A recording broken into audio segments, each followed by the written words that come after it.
Liver 400 রকমের কাজ করে। এই লিভার যদি নষ্ট থাকে কিংবা দুর্বল থাকে তাহলে অন্য সমস্ত অর্গানগুলি এফেক্ট করবে।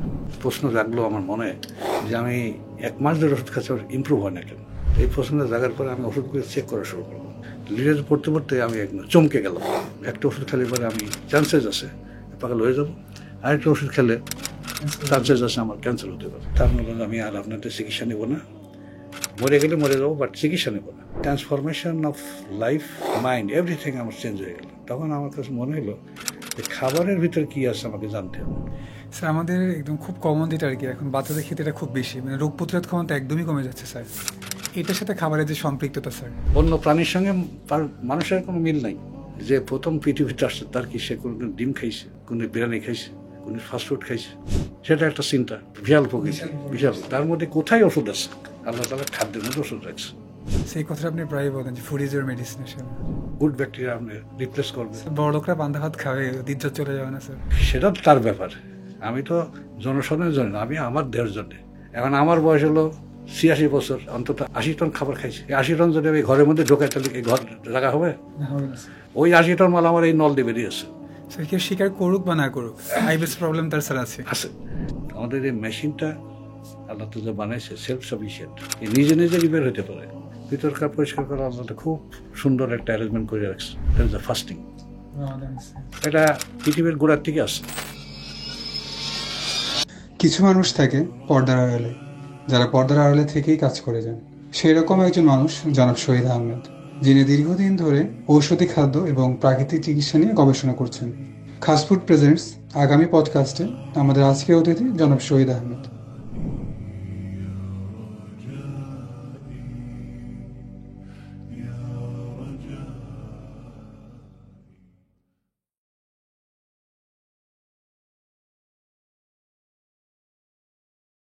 আসসালামু আলাইকুম। ওয়ালাইকুম আসসালাম। স্যার কেমন আছেন? আল্লাহ রাখছে ভালো, আলহামদুলিল্লাহ। স্যার আপনাকে অসংখ্য ধন্যবাদ আমাদের প্রোগ্রাম আসার জন্য। স্যার শুরুতে যে কথাটা বলতে চাই, আপনি স্যার একজন ঊর্ধ্বতন সরকারি কর্মকর্তা ছিলেন পেশাগত জীবনে। ছিলাম 40 বছর আগে। 40 বছর। স্যার পেশাগত জীবন থেকে আজকে ন্যাচুরোপ্যাথিতে যে আবর্তন আপনার, স্যার এই জার্নিটা যদি আমাদের সাথে শেয়ার করতেন, পেছনের গল্পটা। একটা লং হিস্ট্রি, তবে শর্টকাটে বলতে পারি। তো আমি কিন্তু একজন রোবাস্ট, খুব শক্তিশালী মানুষ ছিলাম যৌবনকালে। খেলাধুলা থেকে শুরু করে সব কিছু আমি পার্টিসিপেট করতে পারতাম। তারপর যখন চাকরি জীবনে আসলো তখন আমার কাছে মনে হতো যে দুনিয়ার শ্রেষ্ঠ খাবার কোনগুলি, সেগুলি খাবো। তো সেগুলির ভিতরে আমার প্রথম চয়েস ছিল গরুর মাংস, তারপর ঘি ভাজা পরোটা, তারপর ঘি দিয়ে সুজি রান্না, তারপর ডিম পোস্টের সাথে, তারপরে চাইনিজ, যত রকম খাবার রিচ ফুড আছে এগুলি যেগুলি খেলে শরীর ধ্বংস হয় সেগুলির প্রতি আকর্ষণ ছিল। তখন জানতাম না এটা কী। এরপর হঠাৎ একদিন, অবশ্যই বসে আছি কাজ করতেছি, হঠাৎ করে আমার মাথা ঘুরে গেল, ভার্টিগো। তখন আমি চোখ বন্ধ করে ফেললাম, এত জোরে ঘুরতেছে।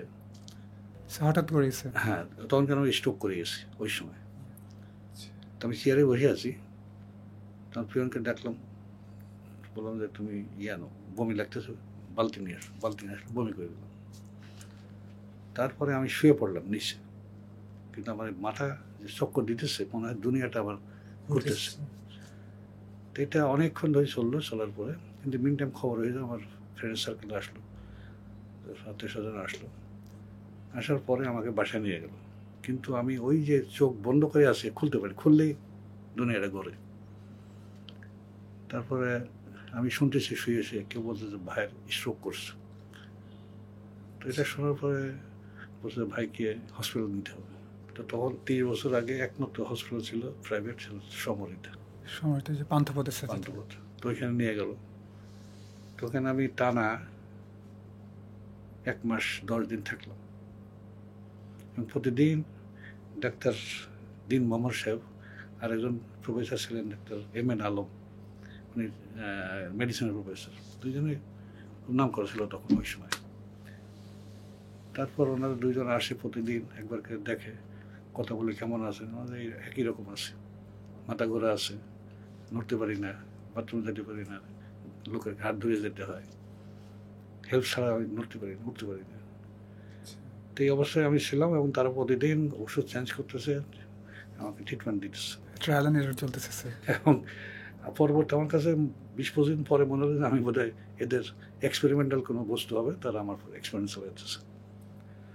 তারপরে আমি বললাম যে আপনারা তো অনেক দিন হয়ে গেল, প্রায় মাসের বেশি, তো ওষুধ তো আপনার দিলেন, এ পর্যন্ত যাই যে খাইলাম আমি, আমাকে ছেড়ে দেন, আমি বাসায় যাই খাই আপনাদের ওষুধ, জানেন খাবো।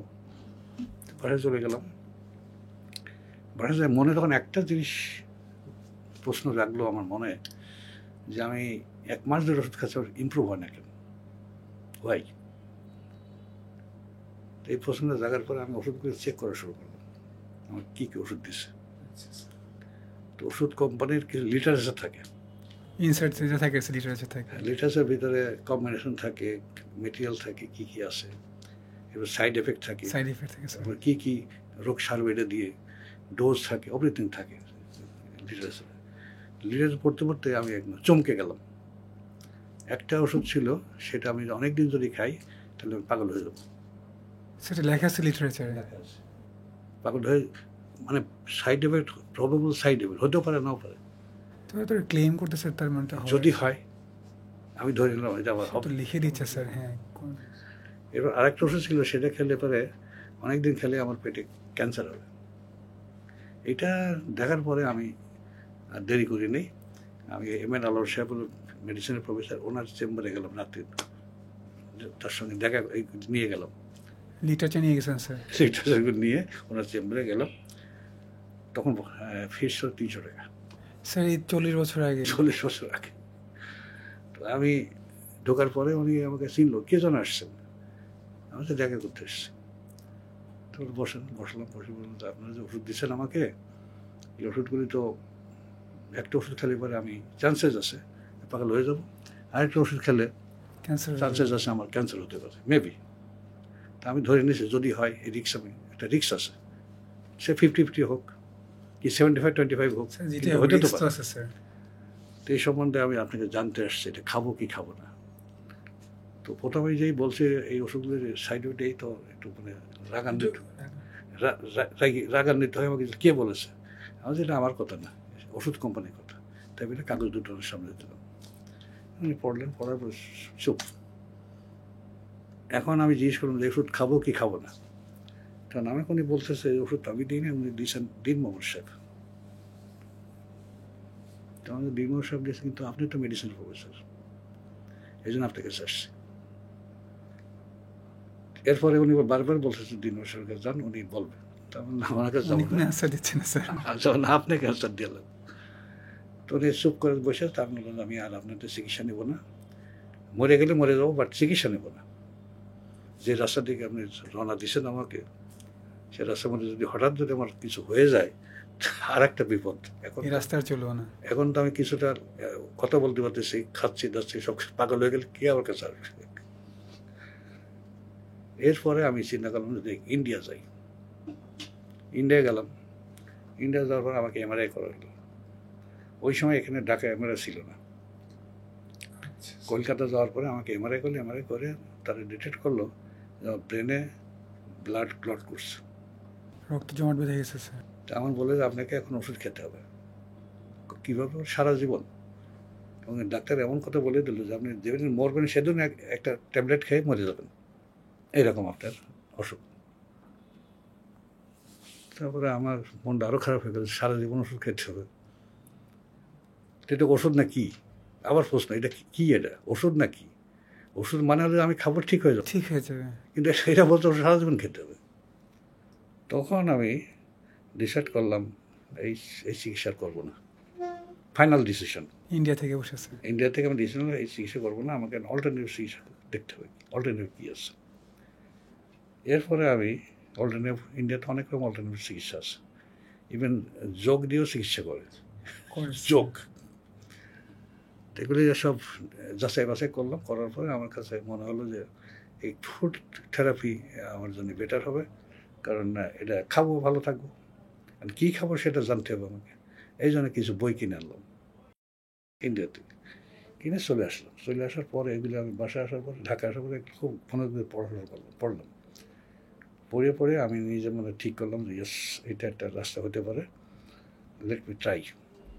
ট্রাই করতে গেলে আমার তো কোনো গাইডলাইন নেই। কোনো গাইডলাইন আছে? তখন তো এই লাইনে কেউ লোকই ছিল না, কেউ ছিল না স্যার। 30 বছর আগে।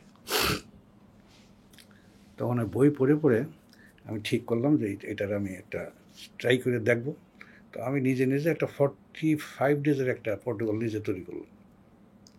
প্রথম 5 দিন ডিটক্স উইথ লেমন ওয়াটার, তারপরে 10 দিন fruits, only fruits, nothing else and water, তারপরে 30 দিন মিল্ক অ্যান্ড ব্যানানা ডায়েট। তো এখন এইটা করার আগে ডাক্তাররা আমাকে, আমার যে ফ্যামিলি ডাক্তার ছিল তারা বলে না, ইউ ক্যানট ডু ইট, কারণ আমার পেটে আলসার আছে, বলে লেবু খেলেই আচ্ছা, একদম আলসার ফুটা হয়ে ফোটা হয়ে যাবে যাবে। একদম। এই যে ভয় দেখালো, আমার পরিবার কেউ রাজি না। আমি কিন্তু অ্যাডামেন্ট করবোই, হয় বাঁচবো নাই। Either way. তো এইটার পরে আমি নিজে নিজে করলাম, করার পরে মিরাকেল 45 ডেজের মধ্যে আমি অ্যাবাউট 60-70% রিকভারি হয়ে গেল। তখন আমি হাঁটতে পারতেছি একে একে। স্যার আপনি হাঁটতে পারতেন না একে? না, একে হাঁটতে পারতাম না। তারপরে মাথা ঘোরা একটু কমে গেল, ভার্টিগো যে তীব্রতা ছিল সেটা কমে গেল। এখন আমার জীবনটা চেঞ্জ হয়ে গেল। কনফিডেন্স গ্রো করছে sir. Transformation of life and body and everything, mind, everything আমার চেঞ্জ হয়ে গেল। তখন আমার কাছে মনে হলো যে খাবারের ভিতর কী আছে আমাকে জানতে হবে। আই মাস্ট ফাইন্ড আউট কী আছে, যে আমি 45 ডেজের মধ্যে আমি ওয়ার্কেবল হয়ে গেলাম, আমি হাঁটতে পারতেছি। কমপ্লিট কিওর হয়নি, বাট স্যার ইমপ্রুভমেন্ট তো দেখছেন স্যার? ইমপ্রুভমেন্ট আমার একদম হাতে নাতে।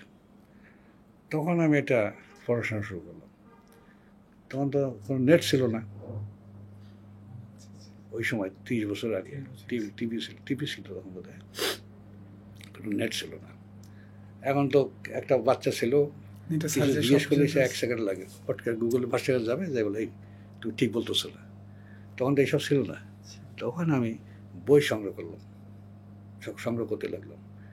পৃথিবীর যত বিখ্যাত ন্যাচুরোপ্যাথিস্টের বই আছে, ইন্ডিয়ার কিনলাম অনেক, বিদেশের বই কিনলাম, এখনও কিনতে আছে, এখনও পড়ি। আমার হ্যাবিট হলো প্রতিদিন 10টা পাতা পড়বো অন হেলথ।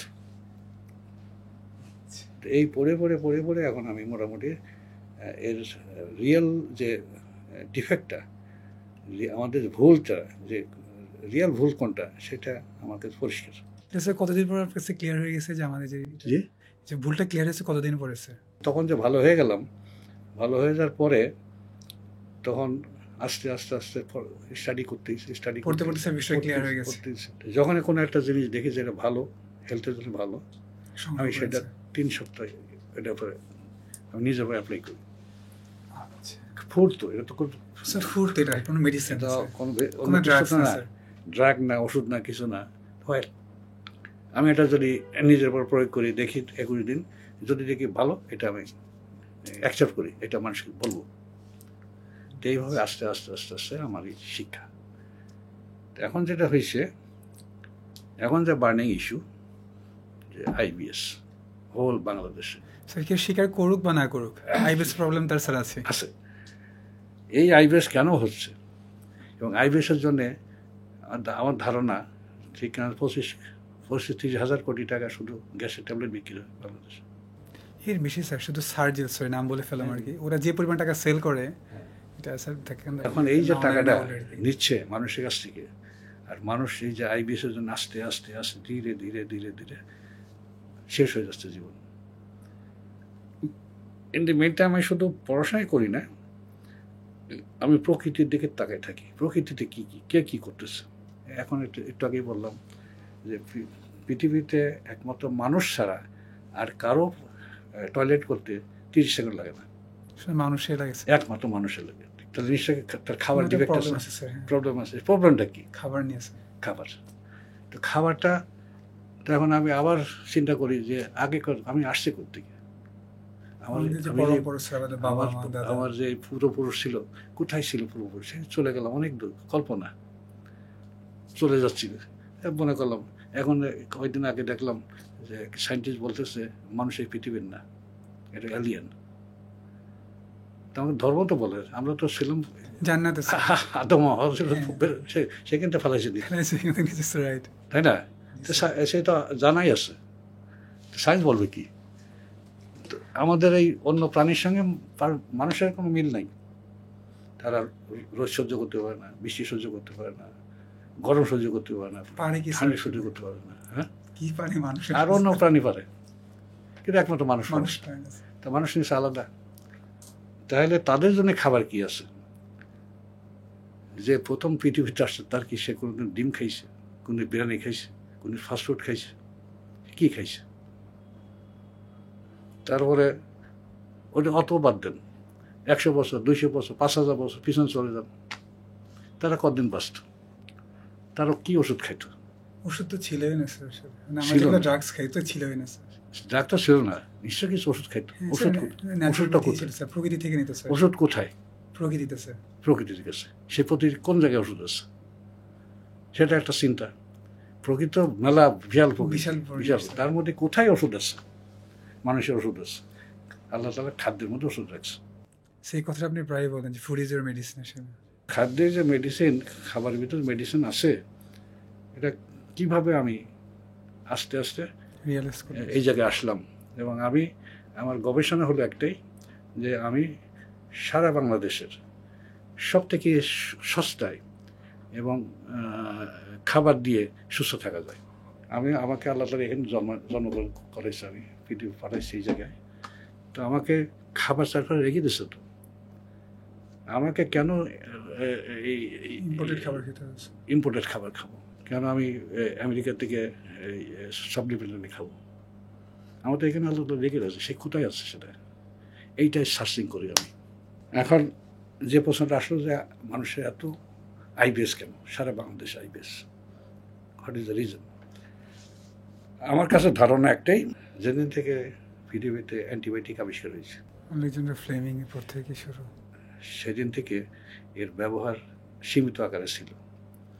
এখন সেই অ্যান্টিবায়োটিক এত ব্যাপকভাবে ছড়াই গেছে, এবং অ্যান্টিবায়োটিক ছাড়া আপনার দিন যায় না। আপনাকে প্রতিদিন অ্যান্টিবায়োটিক শরীরে ঢুকছে। কীভাবে ঢোকে? খাবার দিয়েছে। কোন খাবার? সেই যে যেগুলো খাই, মুরগি যা খাচ্ছি খাবার দাবার সবই তো অ্যান্টিবায়োটিক দিয়ে করছে। এখন ধরেন অ্যান্টিবায়োটিকটা দেওয়া হয় কী জন্যে? ব্যাকটেরিয়া মারার জন্য। তা আপনার শরীর তো অন্তত 40 লক্ষ কোটি ব্যাকটেরিয়া আছে। আচ্ছা আচ্ছা, তা আপনি যদি অ্যান্টিবায়োটিক খান তাহলে কী হবে? তাদের ব্যাকটেরিয়াগুলো মারা শুরু করবে, ব্যাকটেরিয়া মরে যাবে। তো এর মধ্যে আপনি গাট হেলথ ব্যাকটেরিয়া আছে। আচ্ছা আচ্ছা, তখন যদি অ্যান্টিবায়োটিক আপনি খান তাহলে ওর কী অবস্থা হবে? গাট হেলথ ভালো থাকবে না, খারাপ ভালো থাকবে না। যদি গাট হেলথ ভালো না হয় তাহলে হজম কেন করবেন? অ্যাসিডিটি প্রবলেম, আইবিএস হবে। তেমন তো আপনার দেখা যায় যে অ্যান্টিবায়োটিক হলো 1 নম্বর কালপ্রিট। অ্যান্টিবায়োটিক কোথায় কোথায় খাচ্ছেন আপনি? এভরিডে আপনি অ্যান্টিবায়োটিক যাচ্ছেন। সব জায়গায় তো অ্যান্টিবায়োটিক্সের খাবারে। আপনার মাছে অ্যান্টিবায়োটিক, মুরগিতে অ্যান্টিবায়োটিক, ডিমে অ্যান্টিবায়োটিক, গরুতে অ্যান্টিবায়োটিক, ফলে অ্যান্টিবায়োটিক্স, ফলে অ্যান্টিবায়োটিক। এই অ্যান্টিবায়োটিক থেকে আপনি মুক্ত হবেন কীভাবে? যদি মুক্ত না হতে পারেন তাহলে সলিউশনটা কী? স্যার দুইটাই বলেন। এই সলিউশনটা হলো যে আপনি ফার্মেন্টেড ফুড খাবেন। আচ্ছা ফার্মেন্টেড ফুডের ভিতরে হেলথ ব্যাকটেরিয়া আছে, হেলথ ফ্রেন্ডলি ব্যাকটেরিয়া আছে। স্যার, ফার্মেন্টেড ফুডগুলো একটু ব্যাখ্যা করে দেন যাতে অডিয়েন্সটা স্যার বুঝতে পারে আর কি। সারা পৃথিবীতে ফার্মেন্টেড ফুড আছে। আপনার রাশিয়াতে আছে কেফির, কোনো জায়গায় আছে কিমচি, আমাদের দেশে পান্তা ভাত, আমাদের দেশে দই, টক দই। টক দই তো এ হলো সস্তা এবং ঘরে বসে বানানো যায়, টাকা দিয়ে কিনতে হয় না। তখন আপনি যদি প্রতিদিন প্রোগ্রাম করে যদি আপনি দই খান, যদি পান্তা ভাত খান, তাহলে শরীরের ব্যাকটেরিয়া, গুড ব্যাকটেরিয়া আপনি রিপ্লেস করবেন। স্যার বড় লোকরা পান্তা ভাত খাবে, ইজ্জত চলে যাবে না স্যার? সেটা তো তার ব্যাপার। আমি তো জনসাধারণের জন্য, আমি আমার দেহের জন্যে আমি কথা বলতেছি। বুঝতে পারছি। আর আমার কথা শুনে যদি কেউ মনে করে যে পান্তা ভাত খাবো, সে খেতে পারবে স্যার। এ ছাড়া মানে রিপ্লেসমেন্ট ছাড়া কোনো রাস্তা নাই। Because everyday you are taking antibiotic. Sir ফুডের রিপ্লেসমেন্ট ইজ এ মাস্ট। খাবার চেঞ্জ করতে হচ্ছে, খাবার চেঞ্জ করার জন্য। এরপরে আসলাম যে চিকিৎসা কী, হোয়াট ইজ ট্রিটমেন্ট? ট্রিটমেন্ট হলো আমি ট্রিটমেন্ট করবো, আমি একদম ভালো হয়ে যাবো, কিন্তু এরকম ট্রিটমেন্ট দুনিয়া নেই। দেখেন আমি একটা এক্সাম্পল দিই। সে আপনার ঘরের ভিতরে একটা পাইপ লাইন আছে, সেখানে আপনি পানি পড়েন, জি স্যার। পানি পড়ে, এই পাইপ লাইনটার ভিতরে শুধু পানি আসে, H2O, আর কিছু আসে না, কিছু আসে না। No impurities. তারপরও এই পাইপটা কতদিন চলবে? 5 বছর, 10 বছর, সর্বোচ্চ স্যার। তার বেশি না। না, যদি পাইপ দিয়ে অ্যাসিড বাইর করেন তাহলে কী হবে, কতদিন যাবে?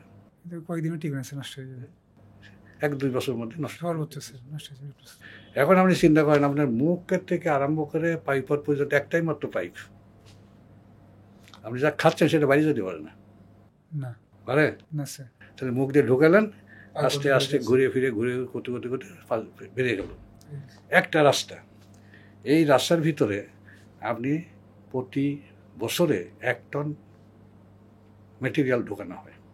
1 টন স্যার। আপনি হিসাব করেন, সকালে পানি খান, নাস্তা খান, ফল খান, চা খান, বিস্কুট খান, চাইনিজ খান, দুপুরে খান, সন্ধ্যের সময় খান, রাত্রে খান, সব জোগাড় করে করে দেখেন কত করে। স্যার ঠিক আছে, 3 কেজি প্লাস হবে। হ্যাঁ, বছরে 1 টন স্যার, ঠিক আছে। বছরে 1 টন। এখন আমার বয়স হলো 86 বছর, স্যার আপনাকে দেখলে মনে হয় না। আমি তো খাইছি অন্তত 80 টন খাবার খাইছি। এই 80 টন যদি আমি ঘরের মধ্যে ঢোকাই তাহলে কি ঘর জায়গা হবে? না হবে না স্যার। ওই 80 টন মাল আমার এই নল দিয়ে বেরিয়েছে, একটাই মাত্র নল, যে নল দিয়ে আমি এগুলি ঢোকাইছি 80 টন মেটেরিয়াল, এটা আমার এই নল দিয়ে বেরিয়ে গেছে। এখন এই নলটা এখনও কী ঠিক আছে। ওই যে বললাম পাইপের মধ্যে যদি অ্যাসিড যায় খুব তাড়াতাড়ি নষ্ট হবে, নষ্ট হয়ে যাবে। আর যদি পানি শুধু যায় হলে তাহলে ঠিক নষ্ট হয়ে হবে যাবে। না, অনেক দিন যাবে। তা আমি ওই অ্যাসিড অ্যালকালাইড ফুডের মধ্যে আছে এই ডিভিশনটা আমি বের করছি, যে কোন কম্বিনেশন খেলে আমার শরীরটাকে অ্যালকালাইন থাকবে, অ্যাসিড হবে না। অ্যাসিড হলে ওই নলের পরে ক্ষতি হবে, যেটা আপনার নানান রকম মেডিকেল টার্ম আছে। সহজ ভাষা এটাই ঠিক আছে। আমি যেটা বললাম সেটা হলো সহজ ভাষা, আপনি বুঝাই দিলাম। আপনার নলটা 30 ফিট, এই 30 ফিটের ভিতর দিয়ে আপনি আপনার জীবনের যত বয়সের ঠিক ততটা আপনি যে মেটেরিয়াল ঢুকাইছেন, তার ভিতরে অ্যাসিড আছে, অ্যালকালাইন আছে, নানান রকম জিনিস আছে, লোহা আছে, পাথর আছে। লোহা খাইছে, পাথর খাইছে। হ্যাঁ, হ্যাঁ, তো আমাদের খাবার আছে স্যার। এগুলো পানি নল দিতে আসে না, সেটাও টেকে না। তা এটা আপনি টিকতেছে কেমন করে, কেমনে টিকাবেন? এইখানে আল্লাহর কুদরতি, এখানে মানুষের এটা যদি চিন্তা করেন তাহলে মানে কল্পনার মধ্যে আসে না যে আমি যে কোনো জিনিস খাইতে পারি না, যেটা আমাকে দেখতে হবে যে আমার এই জিনিসটা ভিতরে গেলে আমার এটা নল দিয়ে ঠিক মতো পাস করবে কিনা। যদি এটা পাস না করে তাহলে কোথায় জমা হবে? স্যার আমার শরীর কোথাও না কোথাও জমা জমা হবে। হবে স্যার। জমা করে দেখেন না মোটা মোটা ছেলেপেলে। অবেসিটি যে প্রবলেম স্যার সেটা। তারপরে ফ্যাটি লিভার, একটা শরীরের সব থেকে বড় অর্গানাল ফ্যাট এই লিভার। লিভার। লিভার 400 রকমের কাজ করে। এই লিভার যদি নষ্ট থাকে কিংবা দুর্বল থাকে কিংবা ফ্যাট জমে যায় তাহলে অন্য সমস্ত অর্গানগুলি এফেক্ট করবে। এখন আমরা তো সবসময় চিন্তা করি আমার সুগার ঠিক আছে, গুড, আমার প্রেশার ঠিক আছে, গুড, লিভার ঠিক আছে কিনা তো দেখি। লিভার ঠিক আছে কেন কেউ জানে না, এটা নিয়ে কেউ মাথা খাওয়ায় না। আর পায়খানা হচ্ছে না কেন, ওই লিভার। আমার কিডনি খারাপ কেন, ওই লিভার। আমার হার্টের অসুখ কেন, ওই লিভার। এভরিথিং এই লিভার। এখন লিভার যার ভালো আছে সে ভালো আছে, লিভার যার খারাপ সে খারাপ। আর লিভার নিয়ে তো মাথা খাবে না, খুব কম সারলেও মাথা, খুব কম মানুষ স্যার। যত টেস্ট দেখবেন সব কিন্তু সুগারের টেস্ট, প্রেশারের টেস্ট, সুগারের test. Sugar test, pressure test. তো এখন এগুলি তো ধরেন আমার বিষয় না, কারণ আমি তো ডাক্তার না, আমি একজন সাধারণ মানুষ। আমি যেটা প্রকৃতির ন্যাচারাল ট্রিটমেন্টের মানে হলো আপনি প্রকৃতিতে আপনি মিলে চলতে হবে। প্রকৃতি কীভাবে যাচ্ছে, প্রকৃতি কী আছে, একটা টাইম আছে। টাইমটা কি, ঠিক একটা সময় জোয়ার ভাটা হচ্ছে, একই সময় সূর্য উঠতেছে, একই সময় চন্দ্র উঠতেছে। আচ্ছা আচ্ছা স্যার, এই টাইম নিয়ে সাথে খাবারের যে সম্পর্কটা স্যার, এটা নিয়ে একটু কথা বলেন। এটা নিয়ে কোশ্চেন এখন করতেছিলাম। টাইমটা হলো একটা মেডিসিন। আপনি যেসব লোকজন অনেক দিন বাঁচছে পুরানো জামানার, তাদের আপনি জীবনে দেখেন, তারা ঠিক সময় মতো ওঠে, সময় মতো খায়, সময় মতো ঘুমায়। এইটা হলো একটা বড় একটা আমাদের এই সময়ের জন্য একটা ড্রব্যাক। আমরা রাতে ঘুমাই না, অনেক দেরিতে ঘুমাই স্যার। অনেক দেরিতে ঘুমাই। রাত্রে আমরা খাই, অথচ প্রাণী একমাত্র মানুষ ছাড়া দুনিয়ার কোনো প্রাণী রাতে খায় না। আর যারা রাতে খাইতে দিনে খায় না, আমরা তো স্যার সবসময় খাই। আমরা দিন রাত খাইতে আছি। আমাদের এই মেশিনটা আল্লাহ তো যা বানাইছে সেলফ সাফিসিয়েন্ট, এ নিজে নিজে রিপেয়ার হতে পারে। তো সেটা কিভাবে, সেটা হলো আপনাকে দুইটা কাজ, অন্য কোনো কাজ নেই, ওষুধ কিছু লাগে না। যে দুইটা কাজ, একটা হলো ডিটক্সিফিকেশন। আপনি এটা একটা আপনি সে মনে করেন আপনার গাড়ি আছে, গাড়িটাকে 3 মাস অন্তর অন্তর আপনি সার্ভিসিং করেন। সার্ভিসিং করতে আছে। তা আপনার এই জীবনে আপনি সার্ভিসিং করছেন একবারও? ভিতরে ডিটেলস করছেন? না স্যার, কোনোদিন করেন নাই। তো যদি না করেন তাহলে জমা আছে না জিনিসপত্র? জমা আছে স্যার। তো জমা করলে কী হবে? ফাংশন বলে করে একসময় আপনাকে রোগ হিসেবে বেরোবে। বের হবে। সেটাই এখন হচ্ছে মানুষের। তো যদি কেউ 3 মাস অন্তর অন্তর বছরে 4 বার যদি ভিতরটা যদি পরিষ্কার করে, ভিতরকার পরিষ্কার করা আল্লাহ খুব সুন্দর একটা অ্যারেঞ্জমেন্ট করে রাখছে। That is the fasting. রমাদানের সেন্স। এটা পৃথিবীর গোড়ার থেকে আসে। হ্যাঁ, কোরআনেরই একটা আছে খুব এক্সপ্লিসিট যে সবসময় ছিল। সেটা তো আমরা রসুলের কাছে জানলাম। তার আগে কি হতো? যখন জানতাম না তখন কি হতো? ফাস্টিং কেমন ছিল? তখনও ফাস্টিং ছিল। ফাস্টিং ছিল স্যার। যখন বাসস্থান ছিল না, আগুন ছিল না, কিছু জানতো না, কিছু ছিল না, ওষুধ ছিল না, কিছু ছিল না, জঙ্গলে বাস করতো পশু পাখির সাথে। তারা সেফ সাইডে থাকতো, কোনো গুহায় থাকতো, কোনো গাছের উপর থাকতো রাত্রিবেলা। দিনের বেলা নিচে নামতো, নিচে নামে পাতা ফুতা এটা ওটা খাইতো, ফল টল খাইতো, যেটা দেখতো ভালো খাই নিত। এখন এই সময় যদি একটা বাঘের সঙ্গে দেখা হয়, সে লোকটা কী করবে? না খেয়ে থাকবে স্যার। না না, গাছে উঠে পড়বে। ও এটাই তো স্যার, গাছ উঠে খাওয়াতে পারবে। গাছে উঠে পড়লে পরে বাঘে কী করবে? সে বলে আরে তো আমার খাদ্য উপরে আসে, বসে থেকে দেখি কখন নামবে। আর সে মনে করছে গাছ কখন যাবি তখন নামবে। এই যে গ্যাপ, এটা 2 দিন হতে পারে, 3 দিন হতে পারে, 4 দিন হতে পারে। ফাস্টিং হয়ে গেল স্যার। ফাস্টিং অটোমেটিক হয়ে গেল। আল্লাহ তার দুনিয়ার ফাস্টিং তখনই করে রাখছে প্রাকৃতিকভাবে। এখন আপনি করবেন না কেন? স্যার অনেক ভালো কথা বলছেন। হ্যাঁ, এখন ফাস্টিংয়ে কী হয়? ফাস্টিং অলরেডি প্রমাণ করছে, অটোফেজি প্রমাণ করছে এক সায়েন্টিস্ট, সে নোবেল প্রাইজ পাইছে। ফাস্টিং করলেই আপনি আবার রিনিউ হয়ে যাবে, আবার আপনার যেসব সমস্যা সেগুলো থাকবে না। তখন আমি এই ফাস্টিংটা একটা ধরে নিয়েছি, এটা চিকিৎসা। এটা কিন্তু একটা হাদিসে আসছে যে এই রমাদান এটা হচ্ছে চিকিৎসা আর কি, রোজা রাখে। এরপরে কী হলো? আপনাকে পিওর ফুড খেতে হবে। এখন পিওর ফুড কি আপনি আছে আপনার কাছে? আপনি একটু আগে বললেন যে আমি পাবো কোথায়? সবার একই কথা, কিন্তু যে বলে পাবো কোথায়, তার দায়িত্ব নেই তার নিজের দেহকে রক্ষা করা। অবশ্যই স্যার। দায়িত্ব যদি থাকে তো বলে কেন পাবো কোথায়? নিশ্চয়ই পাবে, সে অন্বেষণ করা লাগবে। আপনি যদি অন্তর দিয়ে যদি আল্লাহকে ডাকেন, আল্লাহ এসে সামনে হাজির হবে 1 দিন 2 দিন 4 দিন 1 বছর 2 বছর পরে নিশ্চয়ই আপনি পেয়ে যাবেন তাকে। আর এটা ফুড পাবেন না আপনি, এটা কথা হলো নাকি? আপনি খোঁজেন না, আপনি সব কিছু ঘরে বসে পাইতে চান, আপনি খুঁজলে অবশ্যই পাবেন। স্যার আমাদের একদম খুব কমন যেটা আর কি, এখন বাচ্চাদের ক্ষেত্রে এটা খুব বেশি, মানে রোগ প্রতিরোধ ক্ষমতা একদমই কমে যাচ্ছে স্যার। এটার সাথে খাবারের যে সম্পৃক্ততা স্যার, এটা নিয়ে একটু কথা বলতেন। পৃথিবীতে যে খাদ্য আছে তার মধ্যে সব থেকে বেস্ট খাদ্য, বোথ সাইড, খাবার এবং কিওর মানে চিকিৎসা। আপনি যদি অসুস্থ হন সেটা আপনাকে ভালো করবে এবং আপনাকে প্রোটেকশন দেবে। সেটা কি? সেটাকে আপনার কোনো সময় চিন্তার মধ্যে আসে? সেটা হলো সূর্যের শক্তি। সারা পৃথিবী চলতেছে সূর্যের শক্তি দিয়ে। এখন আপনি মানে সূর্যের শক্তি আমি খাই কেমনি? সূর্যটা প্রথম পৃথিবীতে আসে কোথায় জমা হয়? প্রথম যেটা, সেটা জমা হয় পাতার ভিতরে as a form of chlorophyll. Chlorophyll sir, এটা ক্লোরোফিলটা সূর্যের শক্তি ডাইরেক্ট এখানে জমা হয়। It is at goes at blood. আপনার রক্তে যা আছে এলিমেন্ট সব ওই পাতার রসের ভিতরে আছে, ক্লোরোফিলের ভিতরে আছে। এর রং সবুজ because it is a base on magnesium. আপনার রক্তের বেস হলো আয়রন, সেটা লাল, ওইটা সবুজ, ওটাকে গ্রিন ব্লাড বলা যায়। এই গ্রিন ব্লাড হলো খাবার, এই গ্রিন ব্লাডের ওষুধ। আপনার যে কোনো রোগ শুধু আপনার ক্লোরোফিল খান 1 দিন 2 দিন 3 দিন, এবং আস্তে আস্তে আপনি ভালো দিকে যাচ্ছেন। আপনি যদি কঠিন রোগ হয় 2 সপ্তাহ, তারপর যদি কঠিন হয় 3 সপ্তাহ, তার বেশি লাগবে না। স্যার এটা খাবে কীভাবে? যেগুলো এডিবল, যেটা খাওয়া যায়, সেটা হলে পেয়ারা পাতা খেতে, পেয়ারা পাতা খেতে। হ্যাঁ, পেয়ারা পাতা খেতে পারেন, আম পাতা খেতে পারেন, জাম পাতা খেতে পারেন, যে ফল আপনি সে তার পাতা খেতে পারবেন। এখন কোনটা টেস্ট ভালো, কোনটা খারাপ, কারণ আপনি বেছে নেবেন। আমি তো স্যার অসুস্থ, আমার তো খেতে হবে সুস্থ। আচ্ছা, আমার বইয়ের মধ্যে আছে জীবন্ত খাবার, মৃত খাবার। ওই চ্যাপ্টারের মধ্যে দেখবেন যে 25টা রকমের পাতা আছে যেটা খাওয়া যায়। খাওয়া যায় স্যার। তো এই পাতার ভিতরে আপনি বেশি লাগে না তো, 4-5টা পাতা নেন, অল্প করে এটা ব্লেন্ড করেন, রস করেন, এটা লেবু দেন, মধু দেন, খাই না। জুস করে খেয়ে এইটা হলো লেবু সূর্যের শক্তি, মধু সূর্যের শক্তি, পাতা সূর্য পাতা সূর্য। তার মানে কি আপনি ফর্মে সূর্যের শক্তি নিয়ে নিলেন। এইটা যখনই খাবেন তখন আপনার শরীরে যাবে তখন এটা ক্লিন করতে করতে যাবে। যখন কোনো জিনিস থাকবে নট ইভেন ক্লিন, তারপরে যদি আপনি অ্যাসিড থাকে তাকে তখন আপনার চিকিৎসা কোনটা? চিকিৎসা হলো ডিটক্সিফিকেশন নাম্বার 1।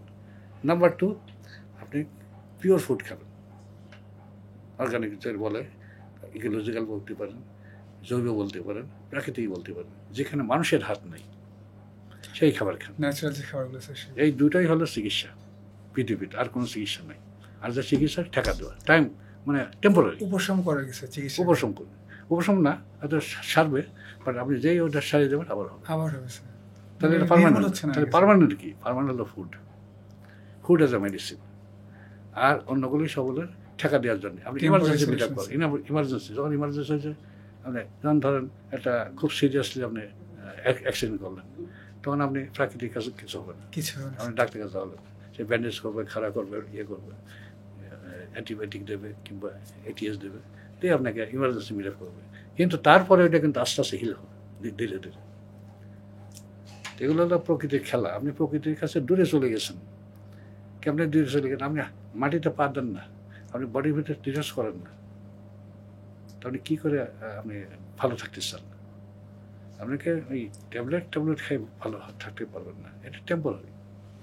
এটা প্র্যাকটিস করতে করতে করতে করতে এখন যেটা করছি সেটা হলো যে মানুষ কোথায় পাবো এই জন্য আমি ওই অর্গানিক রেস্টুরেন্ট স্যার, সেটা নিয়ে একটু কথা বলেন। হ্যাঁ, সেটা স্পেশালি একটু ফোকাস করে একটু আমাদের এইখানে যদি যান, তাহলে একবেলা যদি খান, আপনি পেটের মধ্যে গেলেও আপনি বুঝতেই পারবেন না কি গেছে, ঠান্ডা। আবার ওইটাই যদি আপনি হোটেলে যাই খান, গেলে পরে আপনি বুঝতে পারেন আমার পেটের মধ্যে কিছুটা গেছে। আমার এখানে যদি যারা খায়, এখন অনেকে 7 দিন 10 দিন ট্রাই করে দেখে সত্যিকার এটা আমি যা বলছি সত্যি কিনা, তো দেখে যে না। এবার এই যে ইউনাইটেড হসপিটাল একজন, নাম বলবো না, একজন ভদ্রলোক, উনি আজকে 4th ডে, প্রথম 3 দিন তাকে ফাস্টিং করাইছে, লেবু মধু খাইয়ে উনি আসছেন এখানে, আর সারাদিন থাকছেন, 2 ঘন্টা পর খাইছি। আজকে তারা ভাত খাইছি, তাদের 4th দিন এসেছে, সকালে ব্রেকফাস্ট করছে, তার দুপুরে ভাত খেয়েছে। আমি জিজ্ঞেস করলাম কেমন লাগে, আজকে অনেক বেটার।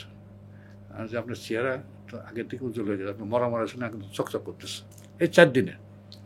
তার মানে টক্সিন নাই শরীরে, যত টক্সিন থাকবে তত চেহারা খারাপ হয়ে যাবে, বিকৃত হয়ে যাবে, কালার নষ্ট হয়ে যাবে, গ্লোটা থাকবে না, গ্লো থাকবে না। তো এটি হলো সিমটম কার কত গ্লো আছে।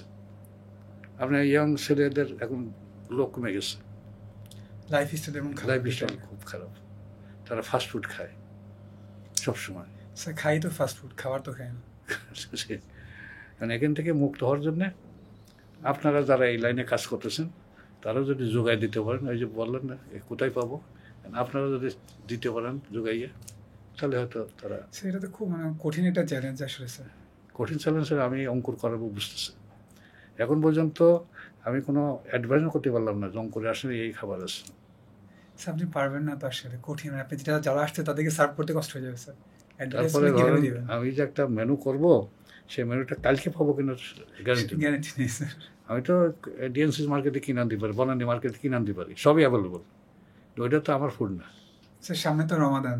হ্যাঁ, রমাদানের আমি একটা ঠিক করছি যে ধরেন fruits and fruit juice and salad, তারপরে আরও কিছু রেসিপি তৈরি করছি পান্তা ভাত আর দই দিয়ে। এটা কি স্যার শুধু ইফতারিতে খাবে নাকি স্যার সাহারিতেও খাবে? না, ইফতারের সময় খাবে হলো এই সালাদ অ্যান্ড ফ্রুটস, আর শেষ সাথে খাবে দই আর টক দই আর পান্তা ভাত। আর সঙ্গে ভাজা পোড়া আমাদের যে পর্সা সাজিয়ে নেই। না, ভাজা পোড়া একদম। এই 1 মাস যদি কেউ আমার ফুড, আমি যেটা বলি, এটা যদি কেউ খায় সারা বছর ভালো থাকবে সে। সেটা আরেকবার বলেন না অডিয়েন্সদেরকে উদ্দেশ্যে। আরেকবার, প্রথম খাবে হলো আখের গুড়ের শরবত লেবু দিয়ে একবার খাবে।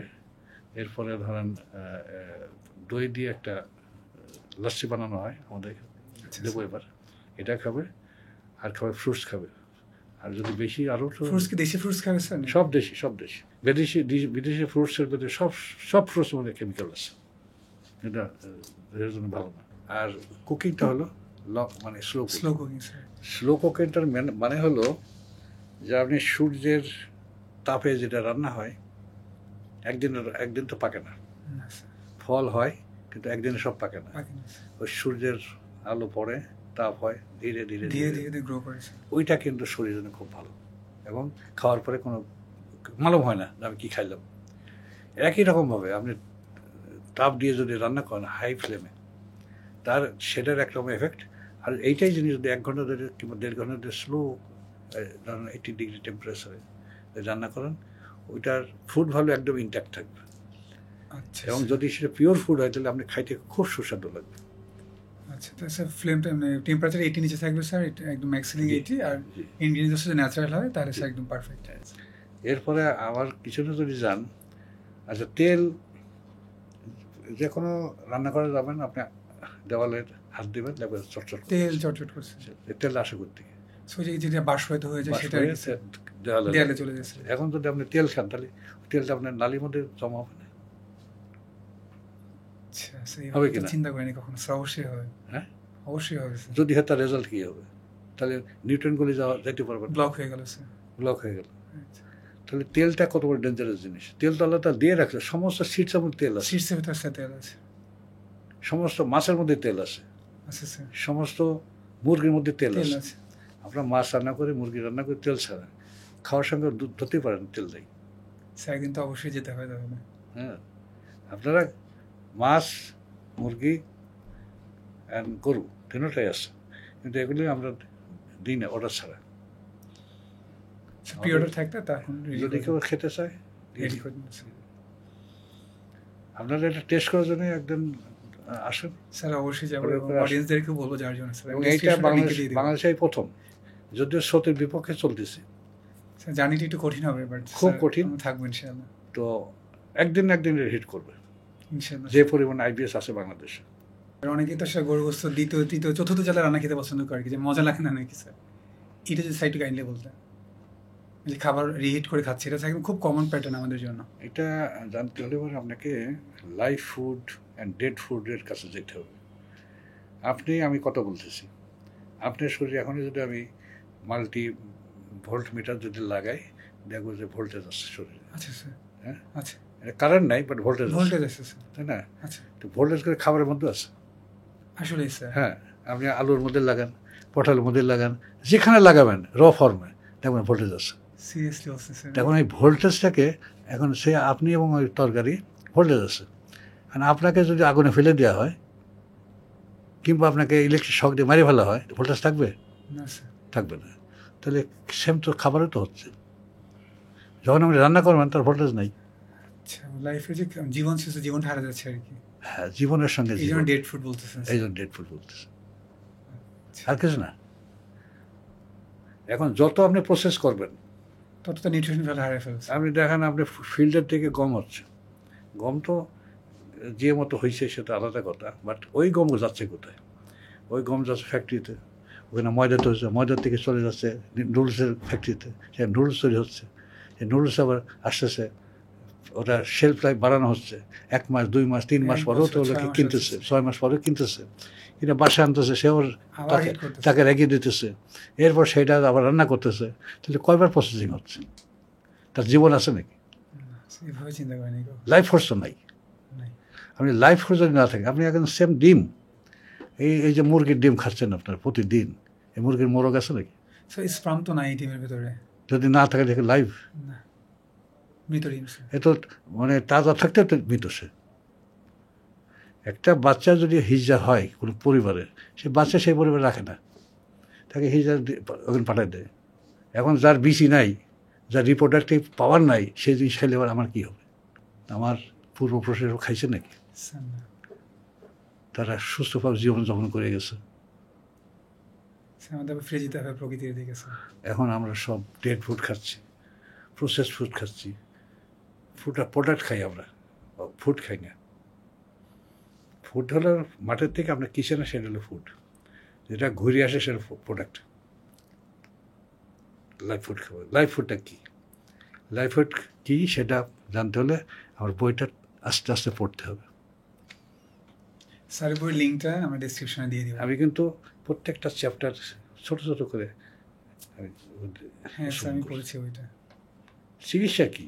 চিকিৎসা তো আল্লাহর তরফ থেকে চিকিৎসা, আমার হাতে চিকিৎসা। আমার নিজের দেহটাকে আমি নিজে প্রোটেক্ট করবো, অন্যরা প্রোটেক্ট করতে পারে না। তা আমাকে ঠেকা দিতে পারে, আর কিছু করতে পারে না। কিন্তু আমি যদি অনুশীলন না করি, আমি যদি প্রতিদিন যদি ব্যায়াম না করি, প্রতিদিন যদি লাইফ ফুড না খাই, প্রতিদিন টাইম মেনটেন না করি, প্রতিদিন যদি রাতে জেগে থাকি, তার জন্য দায়ী কি ওই ডাক্তার না আপনি নিজে? আমি স্যার। তাহলে আপনি নিজেই তো ধ্বংস করতেছেন জানি শুনে। স্যার অডিয়েন্সের উদ্দেশ্যে কিছু কথা যদি বলার থাকে স্যার আপনার, তাদের উদ্দেশ্যে। কথা বলে লাভ নাই, কোনো লাভ নেই। আপনি কথা তো বলতেছে, আপনি ফেসবুক খোলেন, আপনি ইউটিউবে যান, হরদম পাবেন হাজার হাজার কথা বলতেছে, ভালো ভালো কথা বলতেছে। স্যার কোনো অ্যাকশন নেই। অ্যাকশন আছে? কয়টা লোক কথা শুনে সে ভালো হয়েছে?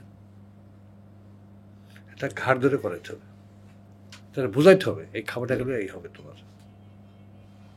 আমি বলি না মেনে করি না, এটা খান ভালো হয়ে যাবে, বাড়ি যায় যাতাই আপনি ধরে নিয়ে এসে ঘরের মধ্যে বন্দি করেন, আর ওইভাবে দেন জেলখানার মধ্যে, দেখেন সে বলে হ্যাঁ এটা ঠিক আছে, তোর সে স্বীকার করুন।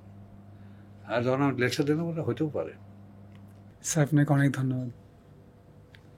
আর দর্শকদের উদ্দেশ্যে আমার পক্ষ থেকে একটা কথা, স্যারের জীবন থেকে নেওয়া কথাগুলো যদি আপনাদের জীবনে এতটুকু প্রভাব ফেলে, যদি আপনাদের খাবার এবং জীবন অভ্যাসে পরিবর্তন আসে, সেটা হবে আমাদের জন্য এই পডকাস্টের সার্থকতা।